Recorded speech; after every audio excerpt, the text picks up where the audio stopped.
Hey everybody, welcome to Port City Living, the podcast about life in Wilmington, North Carolina. I'm your host, Bill Corbett. I'm a local lender. I was going to say I was a lender, Brad. You're the one who's a lender. I'm a local real estate agent with Fathom Realty, and my co-host is Brad Brown. He's the lender with Atlantic Bay Mortgage. And if you caught our previous episode, we talked about Southport, North Carolina, which is a little small town on the water just south of Wilmington. And while we were down there, we actually went down there and did some touring around for the day because neither one of us had been down in a long time. And while we were there, we talked about some facts about Southport, and we talked about some movies that have been filmed down there, which was two of them were Safe Haven and I Know What You Did Last Summer. So we thought it would be kind of awesome to segue into our next episode and talk about the film industry here in Wilmington and how amazing it's been, and it's been around for many, many years.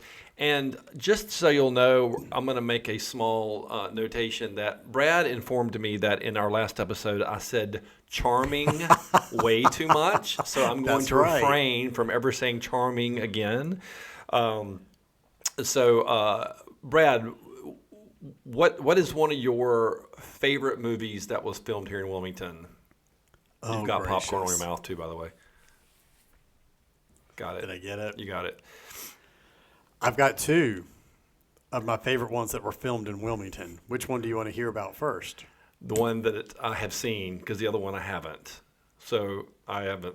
I told you that the other day. No, I don't think you did. One of Brad's favorite movies is Weekend at Bernie's, and I have not seen it. So we're going to talk about the other one, which is Empire Records, which I have seen many times, so and I good. own the DVD, and it's an incredible movie. And I owned the soundtrack to that movie. That's good too. Years ago, and like every song was amazing. Absolutely amazing.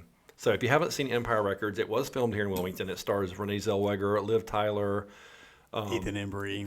And then one of the characters in the movie is played by Maxwell Caulfield, and he plays the famous...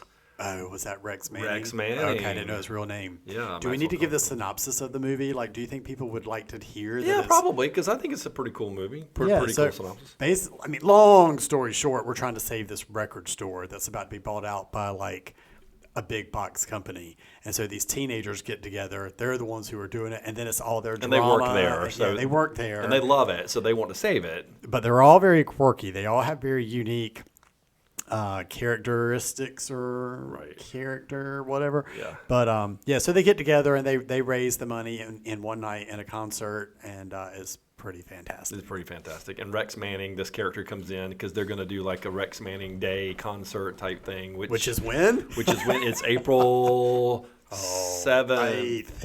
Yeah. April 8th. So Rex Manning Day coming up on April 8th. That will be the weekend of Azalea Festival, which we'll talk about here shortly down the road. I'm excited about that. That's very exciting. There's the store was the facade of the store was downtown Wilmington on Front Street. It is now Rebellion Restaurant where you can eat, and the outside of the store was, like I said, the facade, but when you went into the store, it actually transitioned onto the soundstage. Correct. But there was a portico built over the front part of the store. And it's not there anymore, but if you've seen the movie, Renee Zellweger toward the end puts on a little concert, and she's standing up on that portico with a little band, and she's singing her little song up there. And acting a fool up there too. Acting crazy, but that was kind of cool. But so I don't really have a favorite movie that was filmed here in Wilmington. I have a favorite. Find one. Oh gosh. I don't know. I've been in so many things. Oh, here. God. Do we want to go down that rabbit hole? Because we're going to go down it. You're going to. This episode is going to be all about me. First of all, why don't we, before we get into my favorite movies and TV shows, why don't we talk about the history behind the movie industry here in Wilmington? Because it's been going on now for 40... Since 1983. And tell me what happened in 1983.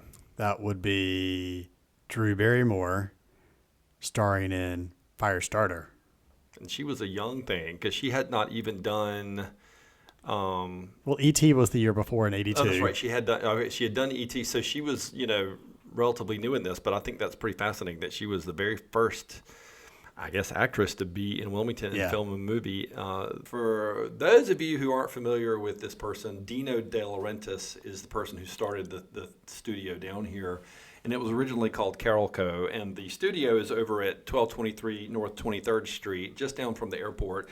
And it's a huge space, and it changed names several years ago to Screen Gems, which is what it's been, I think, for the bulk of the time. And then I just found out recently that it has changed names again. It's called CineSpace.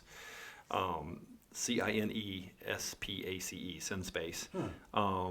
And the research that I could find looks like that at least 138 feature films have been filmed here in Wilmington, although I don't think that's accurate. I think it's way more than that now. And then it says 162 television productions have filmed here, plus music videos. That kind of thing has been filmed. And there's got to be some commercials in there. And some commercials, stuff like that. absolutely. And of course, there's local stuff that gets filmed here, of course. But so Wilmington has had its hand in the movie industry for many years now, and Wilmington has had a few tag phrases. One of which is East Hollywood. Oh, their nicknames. And the other nickname is WilmyWood. Oh, that's like the fingernails down the chalkboard for me. I hate that name. Doesn't like that name. To me, it reminds me of the Woolly Worm Festival in Boone, in Blowing Rock, which I don't know if you've ever heard of that before, but it's a... Not until today. Well, it's Woolly Worm, but WilmyWood. Hate it. So we have our name. So, and I think the good thing, what we have to say about why Wilmington was chosen is because the atmosphere, we have the historic portion of Wilmington, we have the beach community, of course, and the access to all the beaches, and our climate is so awesome. Climate's the big one. And so I think that's why people tend to gravitate toward Wilmington for filming a lot of movies, and we're the backdrop for lots of movies and TV shows. And affordability too. It's affordability. Allegedly cheap here to produce. Yeah, and the other thing is that actors, some especially, have big followings, and for some reason, people. Talent can come down here and work and not be bombarded with a lot of paparazzi, because we don't see that down here. Right. And I'm not quite sure why we don't, but we don't see that down here. So they can come down here and live a decent life, especially those who film television shows here, like the television show Dawson's Creek was filmed here for many, many years, and the actors lived here. As a matter of fact, we'll talk about that in a minute, but Katie Holmes used to live in a neighborhood, and I knew a friend that lived right across the street from her, and we saw her all the time. And she owned that condo and lived here in Wilmington and thrived. And she's talked about living here many times, and about how she would go to Port City Jobs. I was going to say, get her coffee. Yeah, they had her order memorized. Quite amazing. But I don't. There's been so much that's been done here, and you guys out there listening may remember some of these movies, like We're the Millers with Jennifer Aniston was filmed here in 2013. Good comedy. Yep. Sleeping with the Enemy with Julia Roberts was filmed here in 1991. Great suspense. Yep. That particular house that she lived in with her husband at the beginning of the movie was a facade, and it was built at the north end of Wrightsville Beach, and of course it was torn down once the movie was done. What was your comment before we actually started talking about this? So this is a thing. So Weekend at Bernie's, Bernie's mansion, his beach house, was also a facade or a set built on the beach, Curie Beach, Fort Fisher area, way down at the other end, and then torn down after production. Yeah, that's kind of the movie magic process is kind of fascinating, because the feature film The Conjuring was filmed down here, and the main old house that was used in that movie is actually my cousin's house. I've actually never been in it, but I've been around it before. And not only was that house featured in... Wait a minute. Have you never been to your cousin's house? Well, we're not that close. We're distant cousins. I know her, but we're not that close. Okay. And two, that house is always rented out, so you can't just go in it. They actually lease that house out. They don't. And also that home was featured in not only The Conjuring, but it was also featured in I Know What You Did Last Summer. Because I think a couple of the girls go to meet with the character that lives in the house, because they think it's the person they killed. His sister lives there, who was played by the late, great Anne Heche. So she did scenes in that house. Anne's dead? Anne Heche? Yeah, she passed away. this past year. I missed that. Unfortunately, she was one of my favorites. Rest in peace. Rest in peace. But the funny thing about the movie Magic, what I was getting to, is that there's a scene in the Conjuring movie where the family is moving into this house, unbeknowing to them that it's haunted or has attached spirits to this family. But I think most people moving into houses do not know it's haunted at the time. That's true. Yeah. And if they do, they're just we weird. try not to talk about that in the real estate business too much if we can help it. But there's a scene where the movers are moving a sofa in, and one of the daughters walks under the sofa, and then they carry and you see the camera kind of move into the house. And what's kind of cool is that that house was only used for the outside. The inside was actually on a soundstage, so it transitioned into soundstage, which I think that stuff is kind of cool and amazing. But The Crow was filmed here in 1994, which is when Brandon Lee was unfortunately fatally shot and killed on set.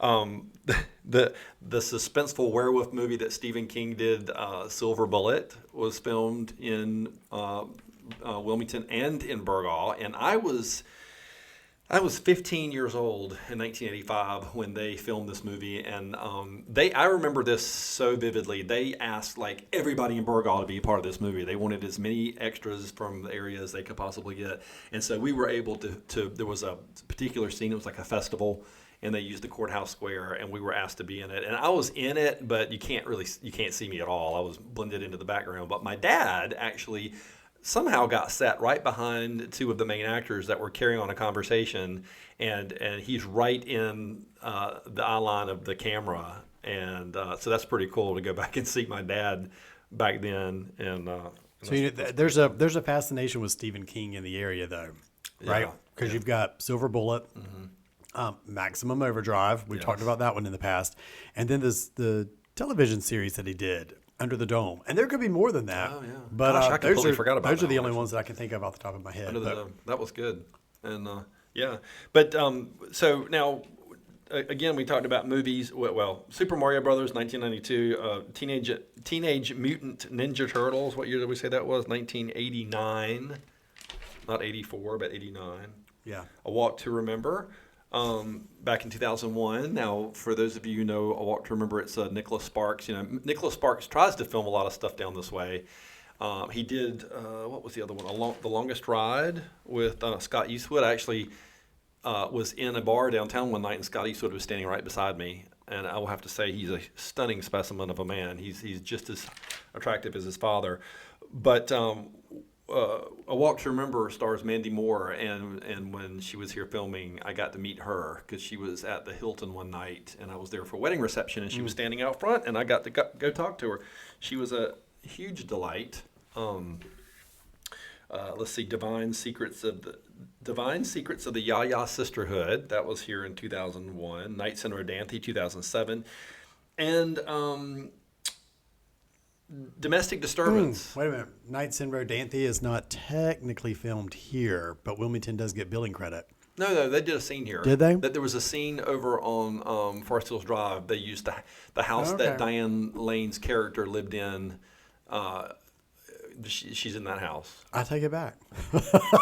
I thought it was all. Do not fuss with me. I'm not. I said I take it back. I messed up. You messed up. But yeah, the bulk of it I think was filmed in the Outer Banks, and I actually seen that house that's in that sort of that funky house. It is cool. I've seen it. Yeah, they've since moved it because it was about to fall in the water. But but I have seen it in person. Let's see what else. I was going to talk about Domestic Disturbance. So I don't know if anybody has seen this movie. It's basically a movie about a couple that gets divorced and she gets remarried, and the new father turns out to be kind of a crazy person, but the Terry Polo plays the wife. Vince Vaughn plays the new husband, and the ex-husband was played by none other than John Travolta, who I got to spend quite a bit of time here when he was in Wilmington, and got to know him really well. And he's actually an awesome person. He was a lot of fun to hang out with. And this is a really funny story. One night I was downtown, and I was in the parking lot. For those of you who know Wilmington, right out front of Blue Post, there's a little parking lot on the corner. I was parked in there, and I was getting ready to leave for the evening, and I backed out of the parking space and realized it was somebody right behind my car, and I almost hit Vince Vaughn. Oh, that's cool. I swear to God, I almost went right over him. And also during that time, do you remember the story about Vince Vaughn and Steve Buscemi? Oh, in the fight? Steve Buscemi was in the movie too, and they got into a big bar fight and got I think they got arrested. Not with each other, though. Not with right? each other, no, Yeah. with the locals. So, television shows, tons have been filmed here. Some quite famous. Others not so much. Others not so much. Welcome to Flatch. Have you been watching that one? I tried it. I wasn't. That's weird. I wasn't a fan. Yeah. And that's probably what the most recent. I would say one of the most recent. Hold on, let me see. Welcome to Flatch, and then of course the television show that has been filmed here for 2 seasons, and I heard it's coming back. I think this summer for a 3rd season is The Summer I Turned Pretty. Correct. Which I have seen the first season, and it's pretty good. It's definitely not your Dawson's Creek or your One Tree Hill, which Wilmington is very, very famous for. It's kind of interesting to me because I always thought Wilmington was more famous for Dawson's Creek, but turns out that's not the case. It turns out that One Tree Hill has gained much more popularity than Dawson's Creek ever did, which I watched a little bit of One Tree Hill when it first came on, and then I never watched it again. So I don't really know much about the story. You know more about it than I do. Yeah, I would say that Dawson's Creek may have paved the way for One Tree Hill, because if it wasn't for Dawson's Creek, One Tree Hill probably would have never happened. But I do think One Tree Hill was far more successful, had a longer run, and it had a bigger following.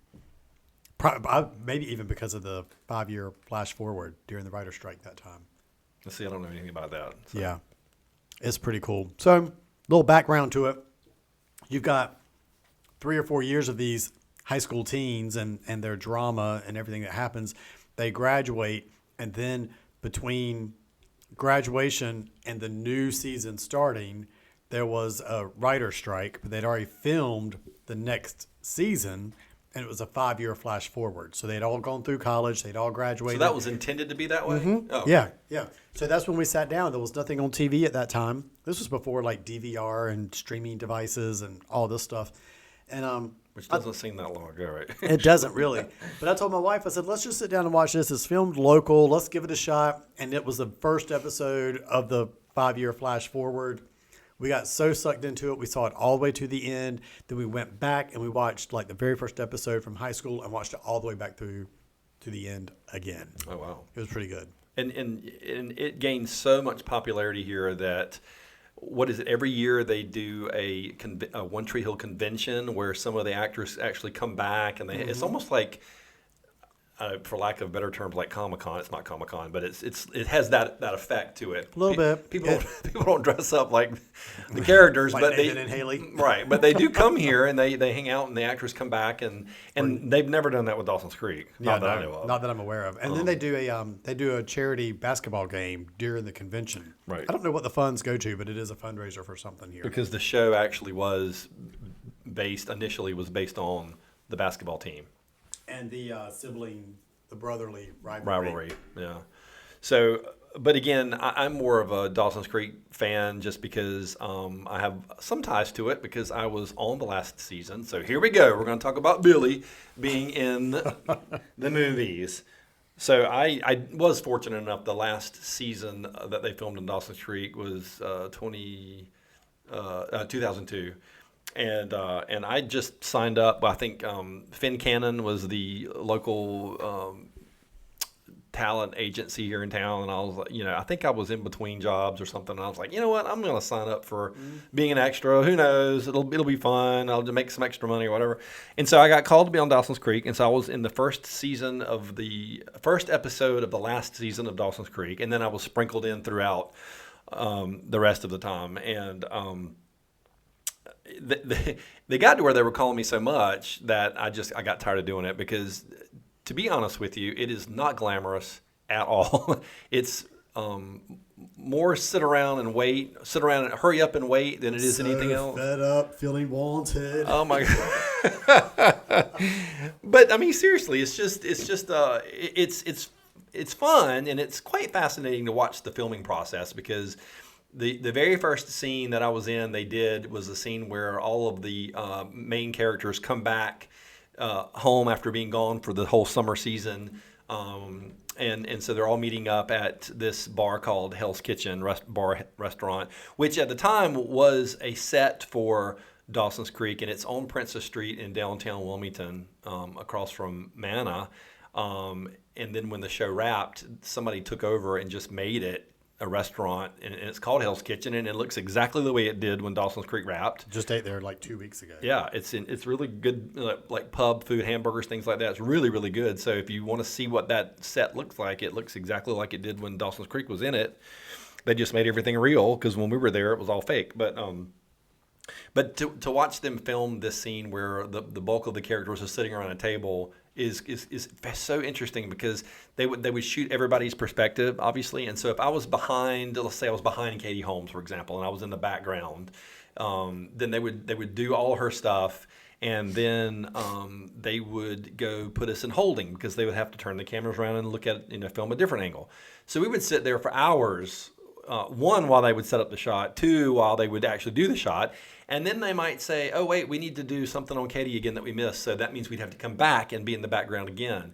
And I will say that I can't imagine being an actor. I always thought it would be the coolest thing to try to be an actor. But to be an extra in the background, and you can't say anything. So everything you're doing is all quiet, and you're faking speaking. And once they take several takes and you've gone around a couple of times, you kind of know who you're going to interact with, and you kind of know what you're supposed to do, and you try to do the same things over and over again, but you're not talking. I will have to say it's very, very awkward to do that, just because you feel stupid, because you're trying to pantomime talking to somebody in peas and carrots. Peas and carrots. Lots of peas and carrots. Peas and carrots, which is basically what all we do on this podcast is just peas and carrots. But it was interesting. I learned a lot. I was in several episodes. As a matter of fact, I was in a scene where Katie Holmes is in her classroom in college, and I'm one of the students in the classroom, and I am quite a bit older than, well, not that much older. I'm 8 years older than Katie. But I was in the classroom scene, and it was, for those of you, again, who know Dawson's Creek, know it was when she sent the letter out to the whole school about her love for Dawson. And we all get it, and we're all looking at her like she's crazy. And I'll never forget that particular episode was being directed by Joanna Kearns, who played, who'd she play, Brad? Maggie Seaver on Growing Pains. And she came over to me and she said, now I want you to lean over your desk and talk to the person next to you and look at her and point and that kind of stuff. And so I got specific direction right from Joanna Kearns, and I was like, that's pretty damn cool. That's 2 degrees of separation from Kirk Cameron. It really kind of is. It really kind of is. And Robin Thicke, because then you got Joanna to Alan to Robin Thicke. Robin Thicke. So cool. Basically, Robin and I are best friends. And if you think about it, too, I was actually on the set on Dawson's Creek with a Oscar winner, because later on down the road, Michelle Williams became an Oscar winner. She did, which is quite fascinating. And to see these people in person, she's so tiny. She's so tiny. Yeah. And Katie Holmes is very tall. She's like 5'9". To me, I mean, both of those women and Busy Phillips, they're beautiful women in person. I'll have to say Katie Holmes to me is probably one of the most beautiful women I've ever seen. To me, I think she's just striking. I've always thought she would be the best Wonder Woman. If they were going to remake Wonder Woman, she would have played great. Linda Carter's part to most look like Linda Carter. I see it. Yes. Totally. I've always said that, and I'm so shocked that they not get her to do that part. They're always remaking stuff. They'll remake maybe it one day. Put her in there. Maybe one day. But, so filming on Dawson's Creek was awesome. It was fun. And then I got to the point where they kept calling me, and I was like, they actually wanted me to be a photo double for one of the actors. Because get this, if you're an actor in maybe not in a movie, but in a TV show, if you're an actor and you are in a scene, but then there's a scene where you're in the background and you're not one of the major ones having any dialogue, they're not going to pay you to stand in the background because you're expensive. So they're going to get somebody that looks like you to do it.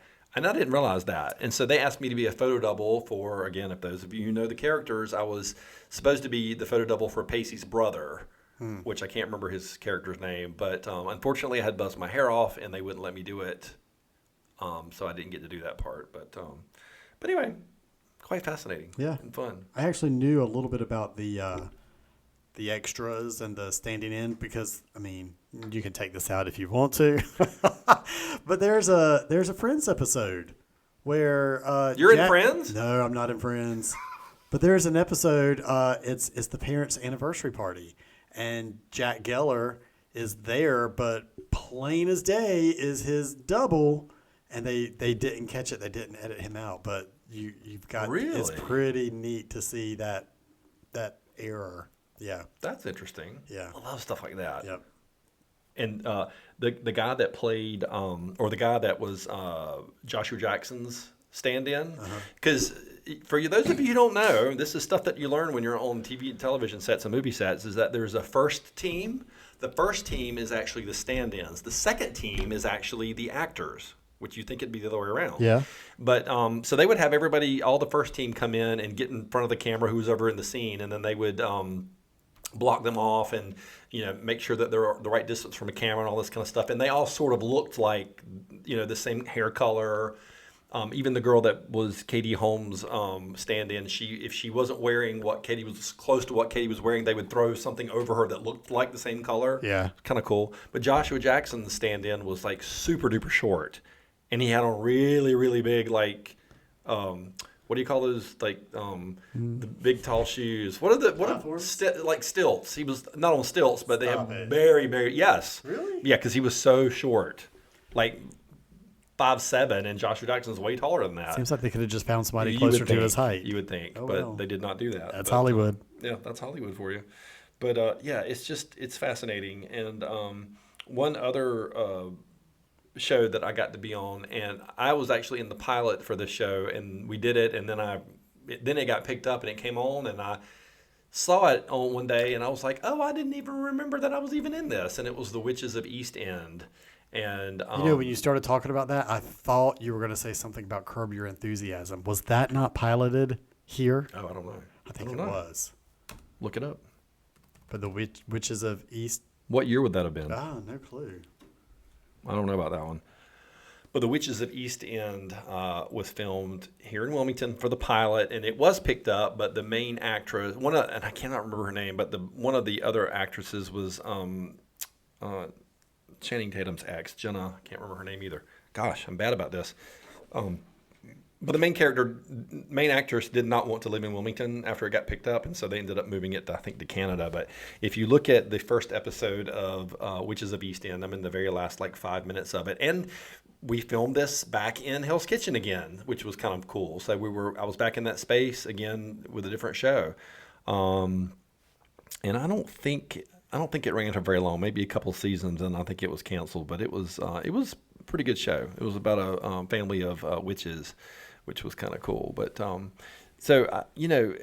since the filming industry's been around in Wilmington so long, it got to the point where it was nothing to go downtown and have dinner, or go to the beach and have dinner and see actors just hanging out. And again, that was the good thing about living here, is that nobody really bothered them. They kind of went on their own. Like one night I was at one of the bars downtown. This is a bar that doesn't exist anymore, called Odessa. And I was on the dance floor just, cutting a rug, as they say back in the old days. And there was Sophia Bush standing next to me dancing. And then I was at another bar one night dancing, and I looked up, and there was Billy Zane. For those of you who know Billy Zane, he was in Titanic. And that was pretty cool. Those in the service industry here talk about how they meet and wait on all these people while they're here in town. I used to work at Belk, and a lot of them would come in and shop. I'll never forget, we stalked Stephen Bald one day. He came into Belk, and he was all over the place, and we followed him all around the store. That was kind of cool. Crazy Baldwin or the good Baldwin? I don't know. Are there any crazy Baldwins? I don't know. I thought they were all. Well, there's Alec, which we know, and then there's Billy, and then there's Stephen. I want to say Stephen was the one that got so religious. Oh, okay. Spiritual. Yeah. And he was in here in town filming something. I actually got to meet and say hello to Donna Mills. So if anybody knows, this is really pulling it back, but she was on Falcon Crest back in the day. Oh, wow. Donna Mills is in her 80s now, and she's still simply stunning, just as much as she was when she was younger. But she came into Belk for something, and I got to meet her, and that was pretty cool. We talked earlier, not on this, but my interaction with Michelle Williams. But I also met Alice. What was her name? Alice from the Brady Bunch? No, Alice from Alice. Oh, Linda Lavin. Linda Lavin. Yes. And she hit I on have me a- hard at work one day. Really? She did. Linda Lavin lived in Wilmington for years. Yes. I'm sure she came here to film something, and I guess she fell in love with Wilmington like a lot of people do. Stayed. She had a beautiful home on South Front Street. Yep. Absolutely gorgeous. As a matter of fact, I did a YouTube video about famous and significant structures in downtown Wilmington, and the Dudley Mansion is one of them. So if you hop over to YouTube to check out my Port City Living channel and look up the significant structures in the Dudley Mansion, her house is right across the street. That's where I'm going with that. Okay. I'll never forget one day we were downtown somewhere and we pulled up the stoplight and she happened to be right beside us in the car. If she hears this, she's probably going to reach through this microphone and kill me. But we rolled the window down and we were like, "Oh my God, Linda, we love you so much." And she looked right at us and says, "No, you don't." And she pulled off and left. And I was devastated. I was like, "Oh my God, I can't believe that." I was being serious though. Wonder what she meant by that. I don't know, but I was just so deflated. I was like, well, Maybe damn. there was something philosophical in there, and she was just like, "You don't love me. You don't know me." Well, and maybe you're right. Maybe we love her characters that she portrayed or Yeah. whatever. But she gave a lot back to this community because she opened up a studio here, and an actor studio, which was pretty cool. Which is now the axe slinging place. Is it? Yeah, the place on Okay. 3rd Street is the Yeah, axe slinging Axes place. and Allies. Yeah, that. So she had that place, and that was a studio of some sort. But she lived here for many years, and finally moved on. But that was quite fascinating. Let's see, what other fun facts do we have? We talked about everything. Oh, we did not talk about this. This is a TV show that was filmed here back in 2015. So for those of you who are Dawson's Creek, that are Downton Abbey. I'm getting my D's mixed up. Downton Abbey fans. One of the main characters in the TV show, Michelle Dockery, actually lived in Wilmington and filmed a TV show here called Good Behavior. It only lasted 2 seasons, and unfortunately it was canceled. But if you haven't seen it, I highly recommend you look at it, because if you are a Downton Abbey fan, she plays a character that is so could not be more far removed from Lady Mary than she is playing Liddy Dobbish. She plays I don't know, lack of a better word, a trashy kind of character who's a pickpocket. She's a thief, and she changes personas by changing wigs and changing accents. So she has an accent that's very Southern, and it's very entertaining, and I thought it was really well done. And I was at Satellite one Sunday afternoon, which everybody who knows me knows I love my Satellite on Sunday afternoon, and she happened to be there. I didn't get to meet her, but I did see her, and we were standing, pretty within 6 feet of each other, and I was starstruck. I didn't know what to say. But that's a pretty cool little fun fact. Anyway, Wilmington is it's pretty famous, and we love living here because of it. Yeah. And one of the big movies we did not talk about, which we should before we wrap up, is that Iron Man 3 was filmed here. Oh yeah, I haven't seen that one though. I haven't seen it either. I was downtown one day, and they were filming. For those of you who know the movie, there's a scene where people are falling out of a plane, I guess, and they filmed that next to the north end of downtown where the PPD building is, which is not called PPD now; it's City Building. And do you know the name of that building? No, but The mayor's in there. That's all I know. So, but anyway, there were people dangling from long wires, like really high up in the sky, and you could see them kind of like moving around like they were falling out of the airplane. I thought that was pretty cool. I remember when that was happening. A lot of movies don't get a ton of press around here, but that one did because of what they were doing. Yeah, it was huge in the air. Yeah. Yeah, and my then sister-in-law at the time was on the beach one day, and she saw Robert Downey Jr. walk right past her on the beach. So it was kind of cool. Yep. But Wilmington has a lot to offer, and that's why so many movies and TV shows and videos get filmed here, and it's pretty cool because you just never know who you're going to run into. You really don't. You just don't, and that's the fascination and the fun behind it. So Any final thoughts about movies in Wilmington? I didn't say Charmed. I did not say Charmed. You just did. Dang it.